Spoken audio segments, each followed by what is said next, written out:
কি আশ্চর্য, তোমরা কেউ যাওয়ার নাম করছো না এখনো?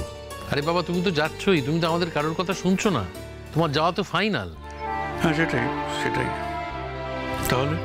তাহলে একটা কথা বলি, যাওয়া তো হচ্ছে, তাহলে খাওয়া দাওয়া করে যাওয়া হোক, কারণ অনেক বেলা হয়েছে। তারপর হাসপাতালে গিয়ে বলবে আমরা কি খাবো সেটা যেন বলো না। আচ্ছা, এক কাজ করি, আমরা বরং এখন এগিয়ে যাই, রূপাঞ্জন পরে না হয় বর্দাকে নিয়ে। হ্যাঁ হ্যাঁ হ্যাঁ, ঠিক আছে, অসুবিধা নেই, তোমরা এগিয়ে যাও। আমি বরঞ্চ জ্যাঠাইকে খাওয়া দাওয়া করে নিক, আমি জ্যাঠাইকে নিয়ে যাচ্ছি, ঠিক আছে? আর বাকি সবাই কারুকে খেতে হবে না নাকি? হ্যাঁ, সব না খেয়ে থাকবে? না, আসলে কি বলতো, একদম একা আছে তো। আমি বলেও এসেছি যে এক্ষুনি চলে আসবো, তখন আমায় না দেখতে পারলে আবার চিন্তা করবে। ঠিকই। ও আবিন, যাওয়ার আগে দুটো মুখে দিয়ে কিছু যাও বাবা, ওখানে গিয়ে কিন্তু আর খাওয়ার সময় পাবে না। তার উপর তুমি বাইরের কোনো খাবারও খাও না, চলো একটু খেয়ে নেবে কিছু। হ্যাঁ বাবিন, মিষ্টি ঠিক কথাই বলছে। দেখো, এত সময় তো কথা বলে নষ্ট হলো, আর একটুখানি খেতে গিয়ে যদি 10 মিনিট বেশি চলে যায় এমন কিছু ক্ষতি হবে না। শোনো, তোমরা এসো, টেবিলে এসো, আমি এক্ষুনি খাবার বেড়ে দিচ্ছি, কেমন? এসো বর্দি, চলো এসো। বাবিন, খেয়ে যা।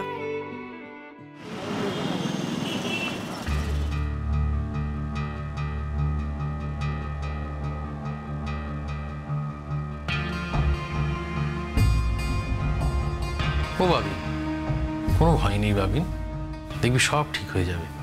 গুনগুন একটা ফুটফুটে সুন্দর বেবির জন্ম দেবে, টেনশন করিস না সোনা। কি গো বাবিন, ভয় পাচ্ছ? কে বললো ভয় পাচ্ছি? ভয় পাবো কেন? টেনশন করছে দেখতেই পাচ্ছি সবাই। আবার বলছি কে বললো ভয় পাচ্ছি? ভয় পেতে যাবো কেন? না না, ও ভয় পাচ্ছে না, ঠিক আছে। একটা বাজে সময় দুর্ঘটনা ঘটে গেল। কাকাবাবু এমন সময় চলে গেলেন যে এই সময় গুনগুনের, যাকে পরে হয়তো কোথাও একটা গুনগুন এইটা মনে করে নিতে পারবে যে ওর ড্যাডি আবার ওর কাছে ফিরে এসেছে।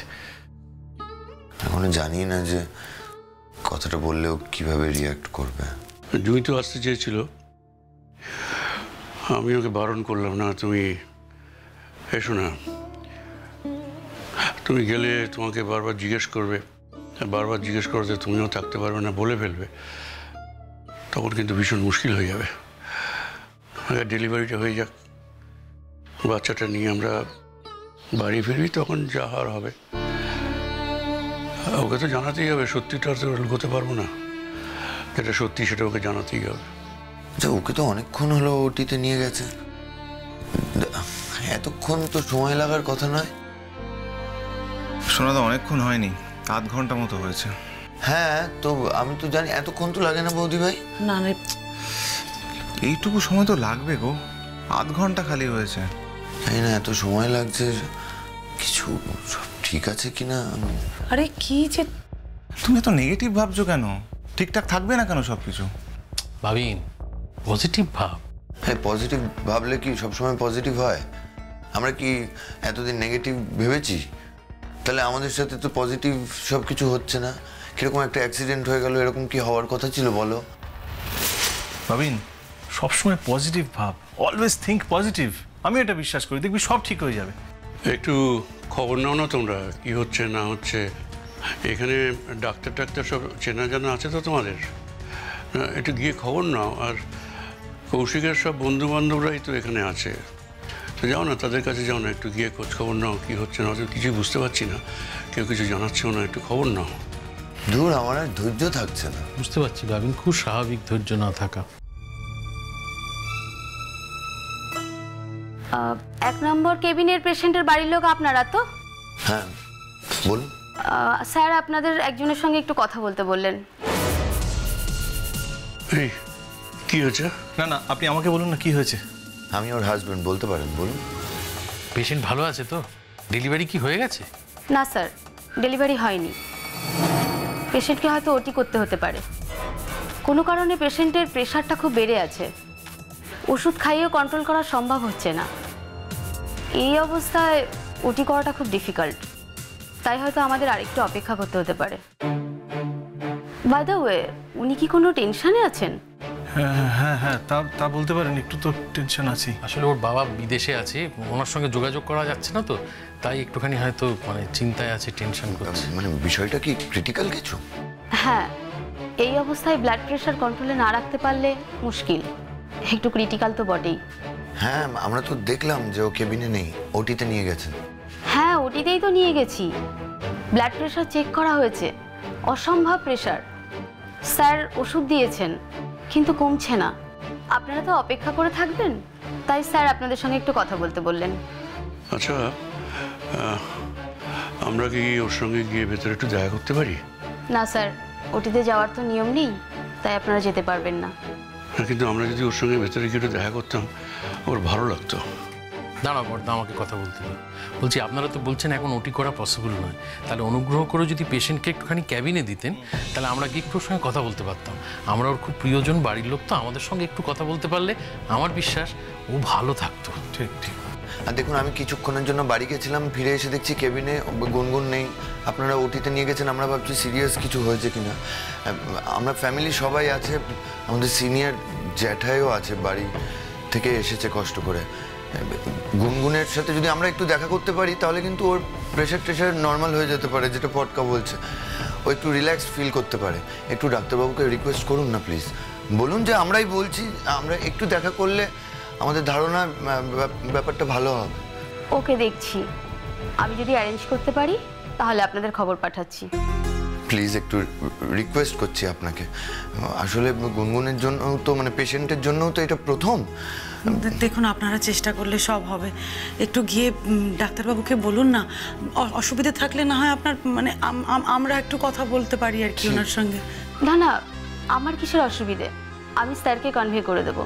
আমি বলাতে যদি কাজ না হয়, তখন না হয় আপনারা বলবেন। থ্যাংক ইউ ভাই। আসলে খুব টেনশনের মধ্যে আছি, বুঝতেই তো পাচ্ছেন। নর্মাল ডেলিভারি হলে একরকম ছিল, কিন্তু এখন আপনি এমন একটা খবর শোনালেন, সবটা মিলিয়ে না আমরা একটু পাজল হয়ে গিয়েছি। তাই বলছিলাম যে ওর সঙ্গে যদি আমরা দেখা করতাম, ওর জন্যও ভালো হতো, আমাদের জন্য তো হতোই। আমাদের বাড়ির বয়স্ক মানুষটাও এসছেন, দেখুন উনিও আর স্ট্রেস নিতে পারছেন না। একটু হেল্প করুন না ভাই। এভাবে বলবেন না, আপনারা তো স্যারের পরিচিত, আর উনি তো ডক্টর বসুর মেয়ে। ডক্টর বসু আমাদের অনেক দিনের পরিচিত, আমরা একসঙ্গে ওনার আন্ডারে অনেক দিন কাজ করেছি। আমি আসছি, হ্যাঁ, আমি গিয়ে বলে দেখছি, ঠিক আছে? কিরে বাবিন, এ ছেলে মানুষের মতো টেনশন করছিস কেন? সব ঠিক হয়ে যাবে। এখন সব ভালো ভালোই মিটলে আমি বাঁচি, শান্তি পাই। বুঝলি কি আশ্চর্য, ভালোই ভালো মিটবে না তো কি? পৃথিবীতে প্রথম কারোর বাচ্চা হচ্ছে, তুই না মানে সব ঠিক হয়ে যাবে। তুই দাঁড়া তো চুপ করে। শোনা তো, দেখো আমরা সবাই টেনশনে আছি, কিন্তু তুমি একটু বেশি টেনশন করছো, এত চাপ নিও না তুমি। আরে শুনছো না যে প্রেশার নিয়ে সমস্যা হচ্ছে? আমাদের সঙ্গে দেখা হলেই ও ভালো হয়ে যাবে, বললাম তো। জানি না, সেখানেই তো তাও তো শান্তি নেই। পরে তো ড্যাডির কথা জিজ্ঞেস করবে, বারবার তো করছে। কি বলবো, কি করে বোঝাবো, মানে কি সমস্যার মধ্যে পড়ে গেলাম। মাঝখান থেকে জিজ্ঞেস করা হলো না যে সিজারিয়ান কিনা, ভুলে গেলাম। আরে ওদের যা মনে হয়েছে করছে, এখন প্রেশারটাই মূল সমস্যা। ওটা যদি কন্ট্রোল না করতে পারে, তাহলে তো কোনোটাই হবে না, কিছুই হবে না। দেখো বাবার জন্য তোর ভেতরে ভেতরে একটা টেনশন হচ্ছে না, এটা তো ঠিক, এটাই স্বাভাবিক। আচ্ছা বলছিলাম, সেক্ষেত্রে কি একবার রিস্ক নিয়ে আমরা ওই কাকাবাবুর কথাটা ওকে জানিয়ে দেবো? না না না, পাগল হয়েছে নাকি? কি এক এক সময় কি কি কথাবার্তা, কোনো ভেবে চিনতে বলো না কোনো কথা। না না, আমার কথাটা শোনো। ও যদি বাবাকে নিয়ে, ওর ড্যাডিকে নিয়ে এরকম ভেতরে ভেতরে একটা অবস্থা করে। তুমি না না, কোনোভাবেই বলা যাবে না গুনগুনকে। অদ্ভুত কথাবার্তা বলছে। শোনো শোনো, এর এফেক্টটা কি হবে বুঝতে পারছো? গুনগুনের প্রেশার কমাতে গিয়ে শেষমেশ একটা কেলেঙ্কারি হবে, ওর লাইফ রিস্ক হয়ে যাবে, তারপর বেবির লাইফ। না না, ইম্পসিবল, বলা যাবে না। আমারও মাঝে মাঝে মনে হয়েছে যে আমরা কোনো অপরাধ করছি না তো। একটা মাত্র মেয়ে, তার বাবার সংবাদটা তাকে না জানিয়ে আমরা কোনো ক্রাইম করছি কিনা। তারপর ভেবে দেখেছি যা করছি, যা লুকোচ্ছি, সব তোর ভালোর জন্য, ওর বাচ্চাটার ভালোর জন্য। এই মুহূর্তে বলে দিলে তো দুজনেরই ক্ষতি হবে। ঠিকই তো। তাই আমার মনে হচ্ছে আমরা কোনো অন্যায় করছি না মিষ্টি। তারপর যদি সেরকম পরিস্থিতি আসে, উপায় না থাকে, তখন দরকার হলে আমার মনে হচ্ছে যে বলে দিই, একটা ছোট মিথ্যে বললে কি হবে? কি বলবি? বলবো যে ওর ড্যাডির সাথে আমার কথা হয়েছে। আমি বলছি তুমি বলতে পারো, ওকে বাঁচানোর দরকার। আর ওকে বাঁচানোর জন্য এই মিথ্যে কথা বলাটা কিছু দর্শনীয় নয়। তুমি দেখো না, তারপরেও নর্মাল হয়ে যাবে। একটা সময় চলে গেলে বাচ্চাটারও ক্ষতি হতে পারে। ওরও তো পৃথিবীতে আসার সময় আছে। না, একদম ঠিক বলেছো। না, এটাই তাহলে ফাইনাল হয়ে গেল। তোমরা কেউ কিছু বলো না, আমি ওর সাথে কথা বলবো। মিথ্যেটা বলতে হবে, বলবো স্যারের সাথে কথা হয়েছে। কিন্তু এই খবর তো কিছু দিচ্ছে না। হ্যাঁ দেখ দেখ দেখ মানে ডক্টর। তো হ্যাঁ স্যার। তোমরা কি গুনগুনের সঙ্গে একবার দেখা করতে চাও? হ্যাঁ স্যার, আমি তো ছিলাম না, বাড়ি গেছিলাম, এসে দেখছি কেবিনে নেই, ওটিতে। আমরা সবাই আছি, খুব চিন্তায় আছি স্যার।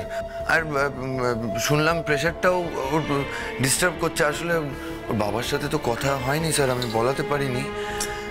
ওটাও একটা কারণ, মেজর কারণ। আমি লেটেস্ট খবরটা জানি সৌজন্য। কোনটা? কৌশিকের খবরটা আমার কাছে এসেছে। আচ্ছা। আমি বুঝতে পারছি তোমরা কি সাংঘাতিক প্রেশারে আছো, কি সাংঘাতিকভাবে এই সময়টা তোমরা কাটাচ্ছ।